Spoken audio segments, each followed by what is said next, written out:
కార్తీక పురాణం 30వ రోజు పారాయణం 30వ అధ్యాయం. పూర్వోక్త విధంగా సూతుడు వినిపించిన కార్తీక మహత్యాన్ని విని సౌనకాది ఋషులు, మహానుభావ, కలియుగ కల్మషగతులు, రాగాది పాశయుక్త సంసారగ్రస్తులు అయిన సామాన్యులకి సునాయాసంగా లభించే పుణ్యం ఏది? అన్ని ధర్మాలలోనూ అధికమైనది ఏది? దేవతలందరిలోకి దేవాదిదేవుడు ఎవరు? దేనివల్ల మోక్షం కలుగుతుంది? మోహం దేనివల్ల నశిస్తుంది? జరామృత్యుపీడితలు, జడమతులు, మాంజులు అయిన ఈ కాలపు ప్రజలు తేలిగ్గా తెములుకుపోయే తెరువు ఏమిటి అని అడిగారు. అందుకు సూతుడు ఇలా చెప్పసాగాడు. మంచి ప్రశ్నలు వేశారు. ఇలాంటి మంచి విషయాల గురించి ప్రసంగించడం వలన వివిధ తీర్థక్షేత్రాల పర్యటన, స్నానాల వల్ల, వివిధ యజమానాది నిర్వహణల వలన కలిగేటువంటి పుణ్యం లభిస్తుంది.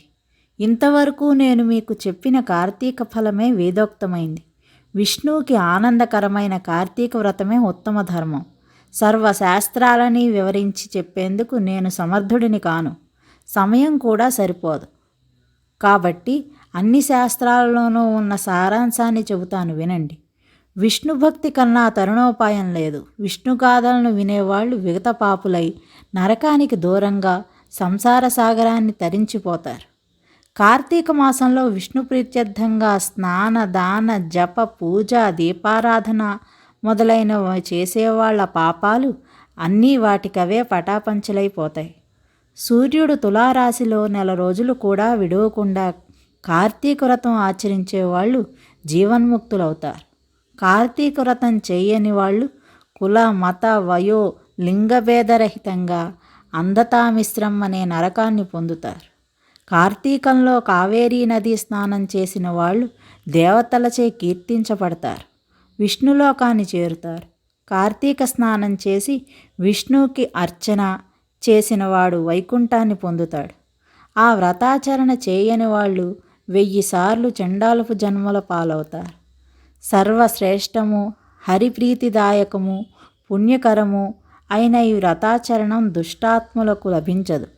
సూర్యుడు తులారాశిలో ఉండగా కార్తీక స్నాన, దాన, జప, పూజాదులు చేసేవాళ్ళు సర్వ దుఃఖా విముక్తులవుతారు, మోక్షం పొందుతారు.